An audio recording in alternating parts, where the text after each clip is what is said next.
Happy New Year and welcome to Shift. If this is your first time here in person or online, go ahead and scan this QR code, and when you fill out that Connects card, we'll send you some free Opus coffee. And make sure that you check out the option to meet either in person or online with Joe so that you can ask any and all questions that you want or need to know. Our next Shift meetup is going to be on January 18th. We're going to be meeting at the Black Adder for Marvel Trivia Part 2. It starts at 7 p.m. and you can RSVP in the virtual campus or in person to Mackenzie Butler or Sandy Frankenberger. Our small groups will be kicking off within the next few weeks, so make sure you scan the code, scroll down through all the options, pick whichever one you like or fits you best, and a leader will reach out and contact you. All right, listen up, people. Our next Shift meeting is going to be on January 26th. Mark your calendars now because you're not going to want to miss this meeting. There will be lunch served because we know you'll be hungry after the service. We're going to be talking about crucial things for the year 2025 and all the things that we have planned for the year. We will have a Zoom option for everyone who doesn't live locally. The link will be posted in the virtual campus, so make sure you're watching for details as we get closer. And now for week 1 of our very first series of 2025, Resistance.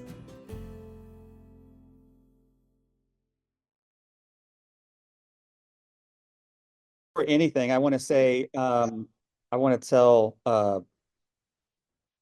where'd she go? Megan, thanks, because many of you know already, but we have 5 singers and 5 singer families. 4 of them got hit with sickness.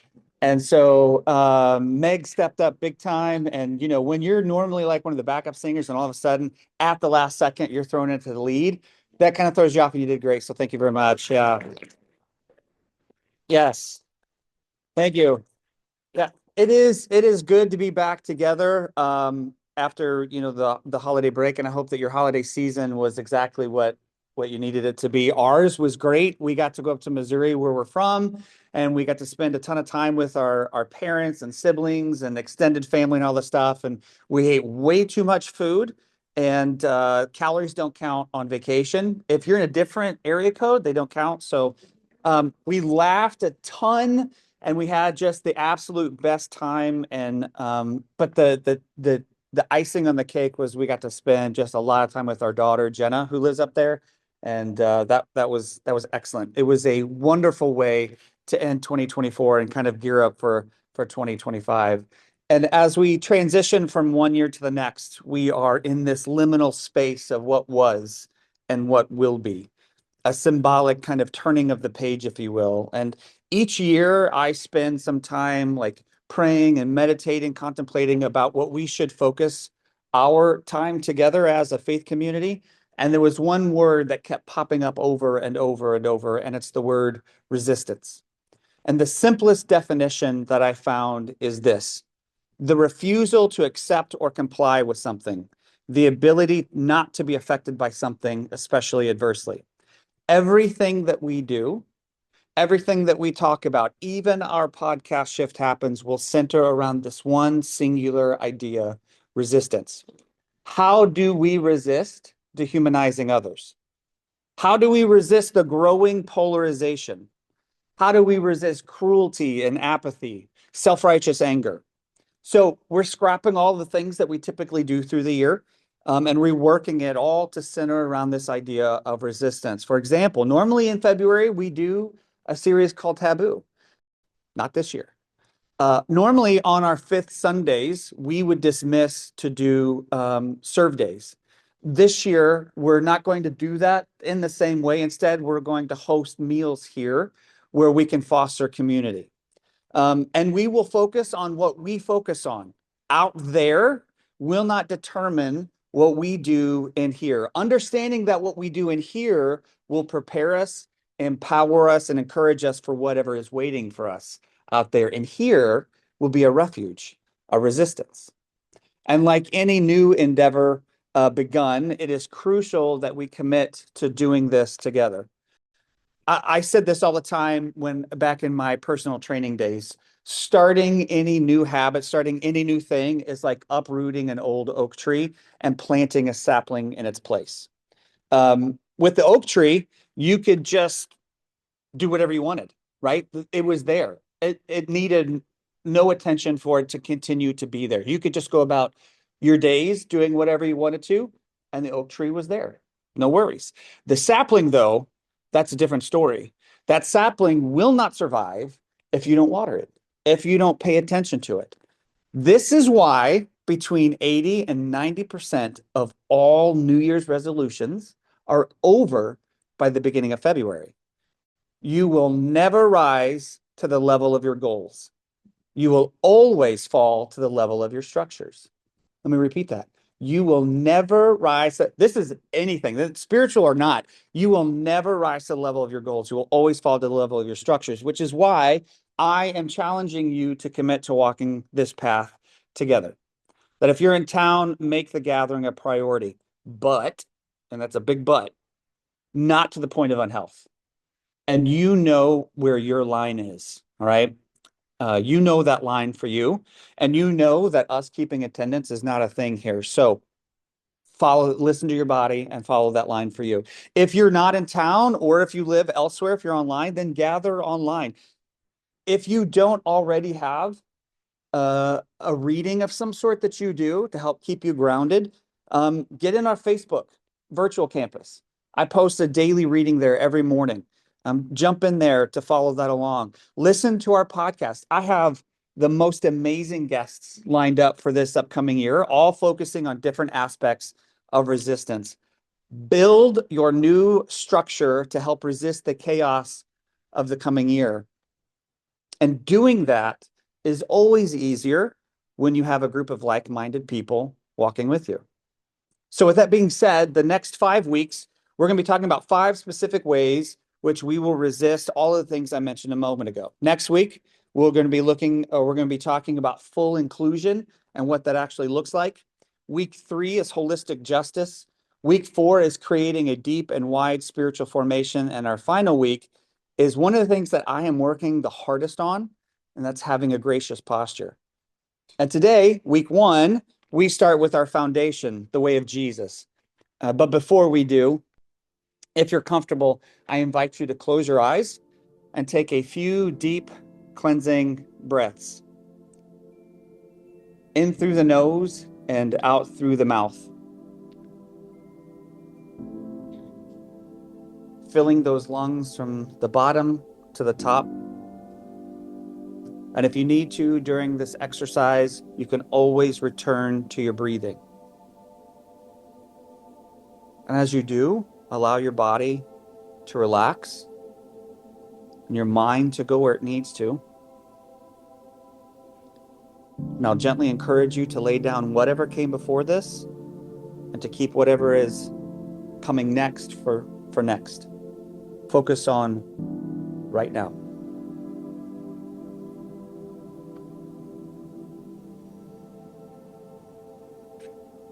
What do you need from this gathering? What do you need from me? Set your intentions for this space.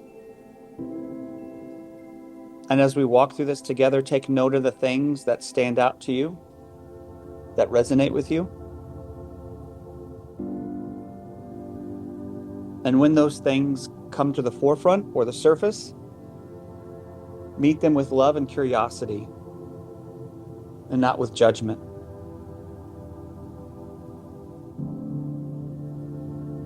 Continue to breathe, and I will invite you to begin coming back to this space.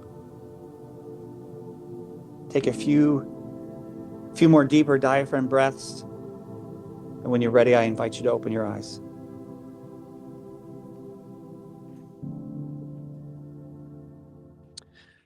Mark 12:28 through 31 says this: one of the teachers of the law asked him being Jesus, of all the commandments, which is the most important? The most important one, answered Jesus, is this: Hear, O Israel, the Lord our God, the Lord is one. Love the Lord your God with all your heart and with all your soul, with all your mind, and with all your strength. The second is this: love your neighbor as yourself. There is no commandment greater than these. The way of Jesus is not a rigid set of rules or a one-way ticket to individual salvation. It is a path. It is an invitation into a collective journey toward the wholeness of all creation.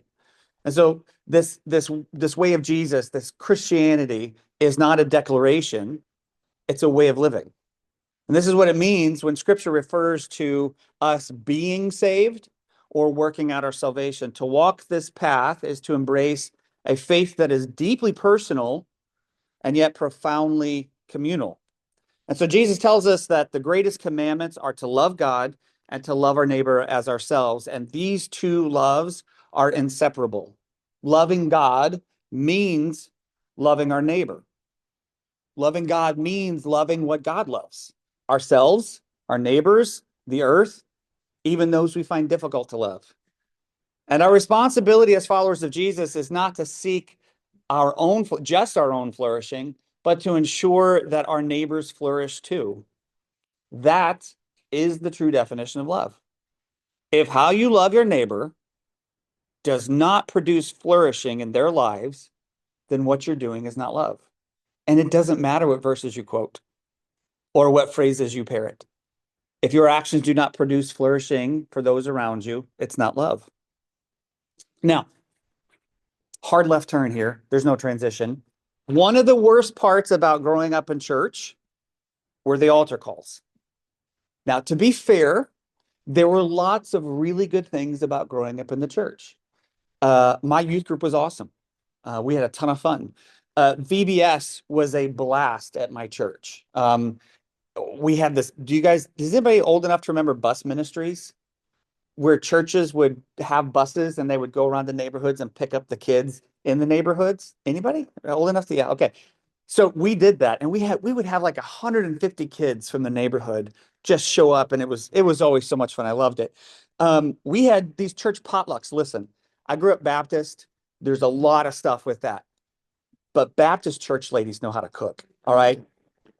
They can throw down in the kitchen. That's all I'm saying. And then we had like these weekend retreats that were always really fun. But all of those things could be overshadowed with one stinking altar call. And I don't want to disparage the very real experiences that can happen at places of deep symbolism and significance, like an altar. But holy cow, did they go on forever? Not only that, but they were thick, thick with guilt and shame. Every week, our pastor would end our time together with a call of salvation.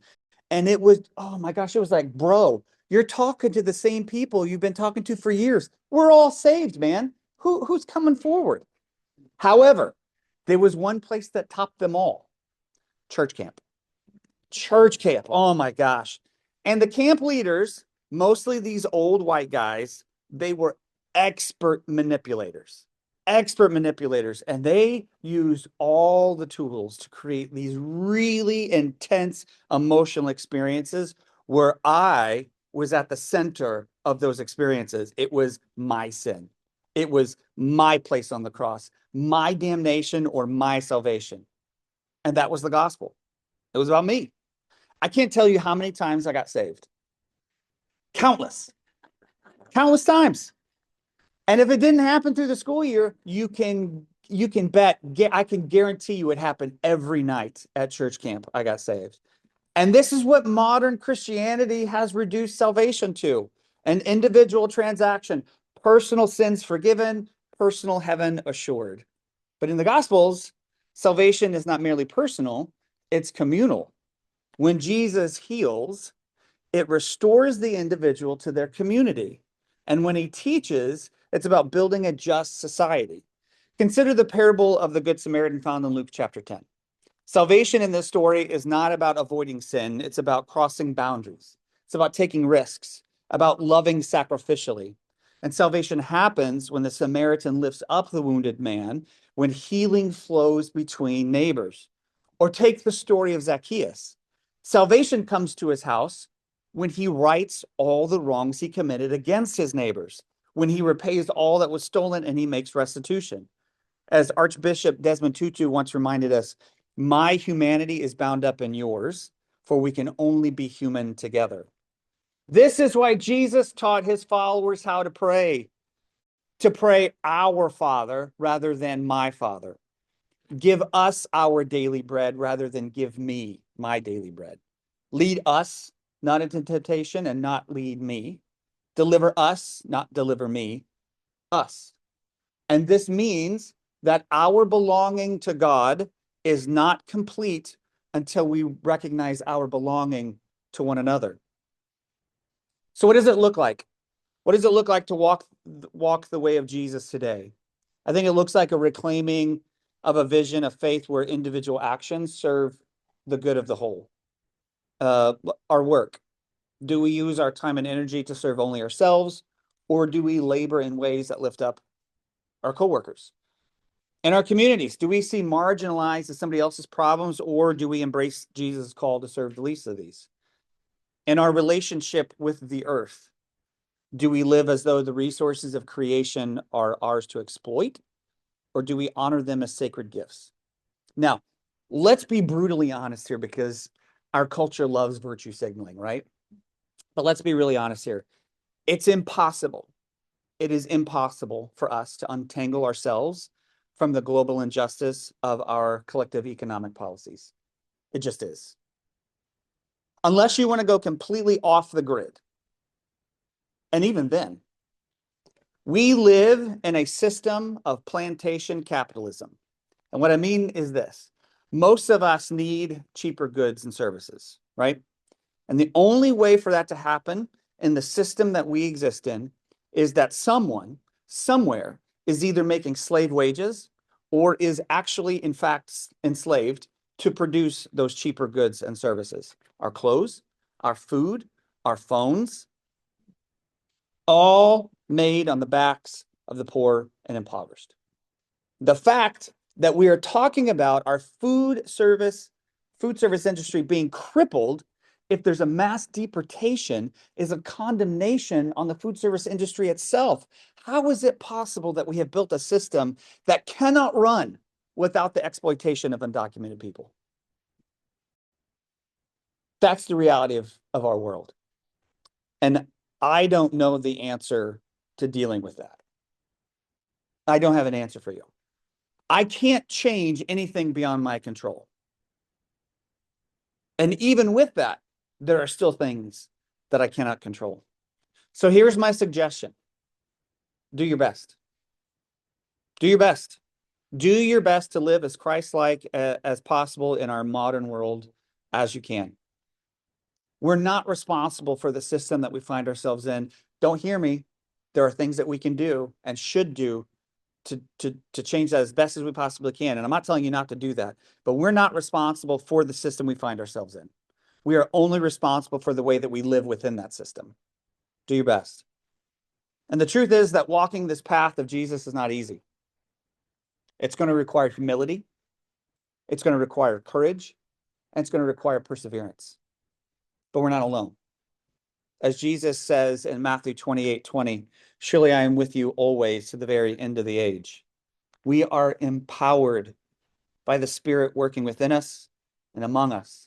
And the Spirit drives us towards love and good deeds. Howard Thurman, a mentor to many in the civil rights movement, put it this way: don't ask what the world needs.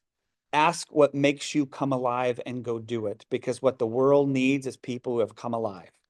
And this is the reason that Shift and other places like it exist. Do you honestly think that we would struggle like we do? That we would have given up our amazing space that we had for this room?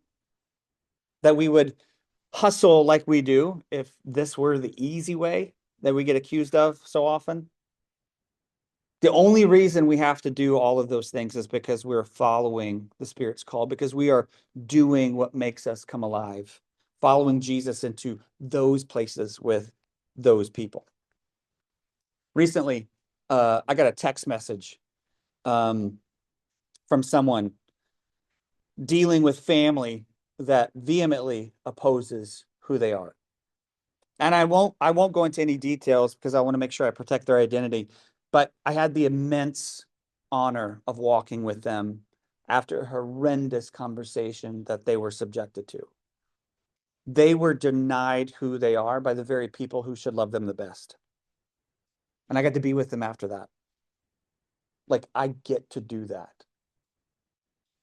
We get to do that. And I'm not sure that I can make all of you here in person or online truly understand that you are a part of giving that to so many. That's why we fight.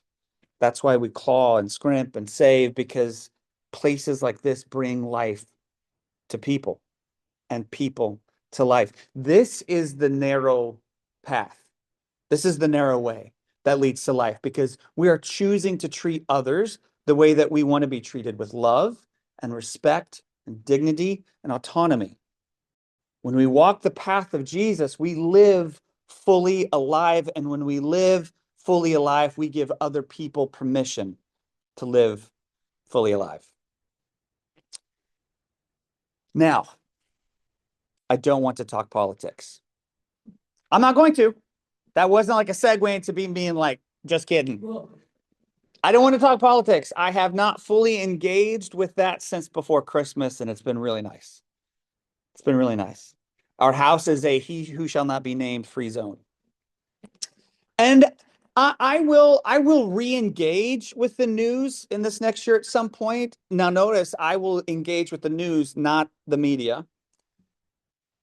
And we can all remember, regardless of where we are, we can all remember the chaos that was 2016 through 2020. How we all experienced whiplash as we reacted to so many things. And I can't speak for anyone, and I won't do so. But for me, during that time period, I allowed that to affect, I allowed that turmoil to affect my spirit, to affect my soul. I was constantly reacting to whatever the next thing was. And it feels like collectively, as a culture, that we started doing that and then just never stopped. Just never stopped. Something happens. We need to know about it, have an opinion about it, and then respond to it. That's not realistic. It's not realistic, nor is it sustainable. And I'm going to be really honest. I'm not going to do it again. I'm just not going to.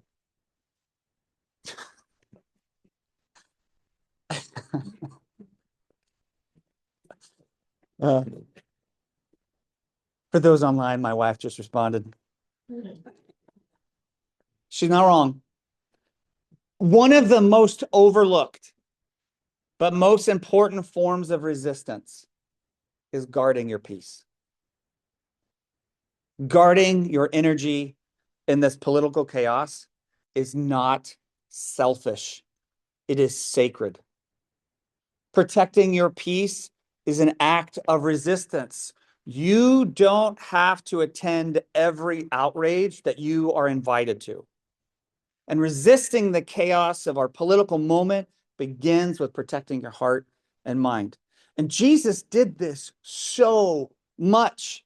In fact, it happens so often that in Luke chapter 5, in Luke's gospel chapter 5, it records that Jesus often withdrew to lonely places to pray.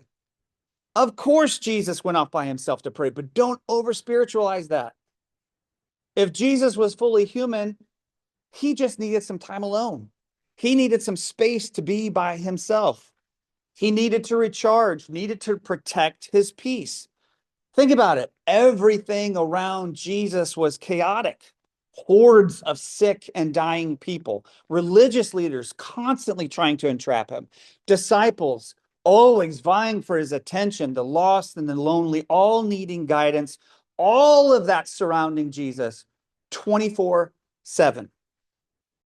And he could have engaged with every debate, could have engaged with every argument, but he didn't. He refused to play their games. There are 183 recorded questions asked of Jesus in the four Gospels. Want to take a guess at how many he actually answered directly? 3. He answered 3 of the 183 questions recorded directly. By contrast, he asked over 300 questions, which tells me that when he did choose to engage, he did so on his terms. Now, maybe that was just his teaching style, right? Like that could have been it. Maybe that was just his teaching style. Or maybe he was just naturally a curious person. I happen to think that at least some part of this was about protecting his heart and mind. Guarding your emotions doesn't mean you don't care. What it means is that you're protecting your strength for battles that truly matter. And in a culture of endless noise, your ability to stay centered is a holy act. So let the turmoil rage. Your Christ-like task of resistance is to guard your peace, your heart, and your mind so that you can keep doing the work, the holy work of justice and love. The world needs your light, not your burnout.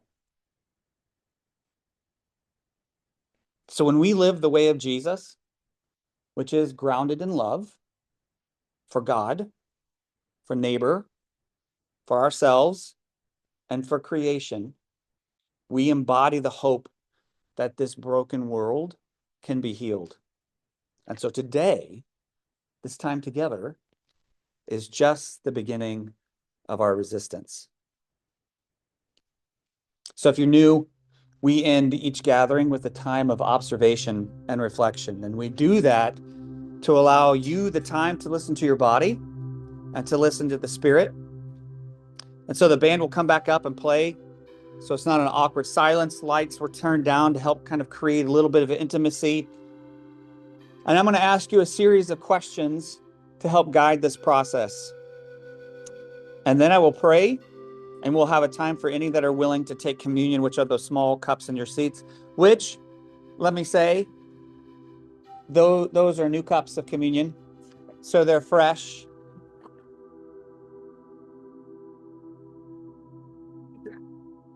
Yes, they're brand new. I opened the box today. Brand new, tried one, and they're in the fridge. So nobody's taken a hit before. You don't need a chaser with these.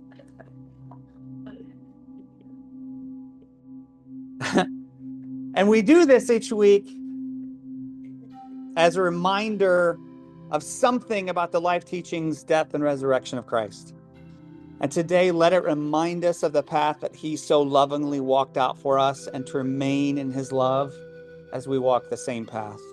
So just as we began our gathering, I invite you to close your eyes and to take a few deep breaths and allow yourself to feel what it is that you need to feel.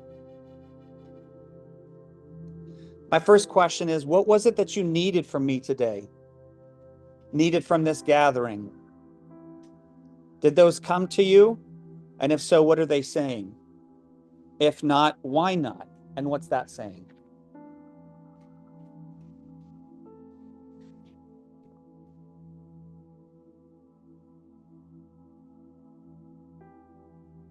My next question is, how is your salvation tied to the person sitting next to you and vice versa? And why do you think we overly focus on me rather than we?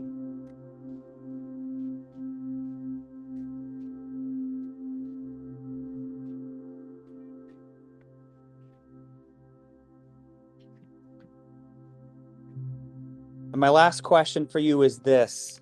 It's a question and a challenge. What makes you come fully alive? And what I want you to do is when you answer that question, I want you to write it down somewhere. Put it in your phone, write it in a note, put it someplace where you can see it. And if you're not already, how do you start doing that thing?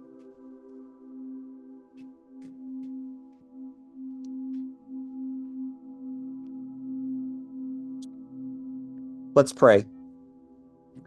Light of the many and well of renewal, empower us to love with boldness, to serve with humility, and to speak truth with courage. When the path feels hard, remind us of your presence beside us. When we falter, remind us of your grace that lifts us up. Help us to see your image in every person we meet and to embody the gospel in all that we do. May we be agents of your peace, vessels of your hope, and bearers of your unshakable love. And so send us out now, not as passive hearers, but as active followers, ready to build your kingdom on earth as it is in heaven. Forgive us for the things done and for the things left undone. Give us eyes to see and ears to hear. bring comfort to the afflicted, healing to the broken, and freedom to the chained. In the name of the one who shows us the way. Amen.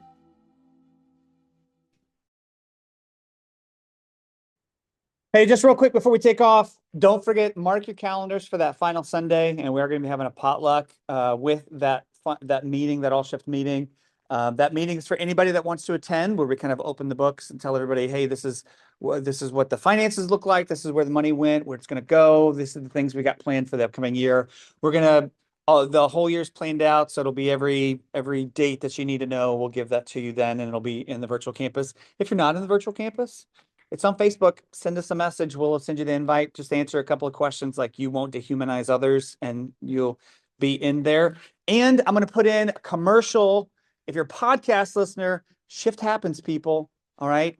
Go to it, subscribe to it, rate it. It helps. When I say I have some guests, I've got some guests. This Wednesday are the executive director and the digital coordinator for the Center for Prophetic Imagination. Then I've got Matthew Paul Turner, if you know who that is. He's a well-known, he's a New York Times bestselling author on there. Amber Jones, Levi's mom, who is a speaker and author and digital pastor. I'm talking to Flamey Grant again tomorrow. Like, I've got some people. So listen, all right? All right. Let me read this closing benediction. We'll get out of here. May the light of dawn guide your steps. May the winds of change carry away fear, and the rains of grace refresh your soul. May the ground beneath you remain steady, and the skies above you stay wide with wonder. May the fire within burn brightly with courage, and the love around you hold you always. As you walk into this new year, may you find hope in every shadow, joy in every sorrow, and the presence of God in every moment. Amen. Get out of here. Go love on some people.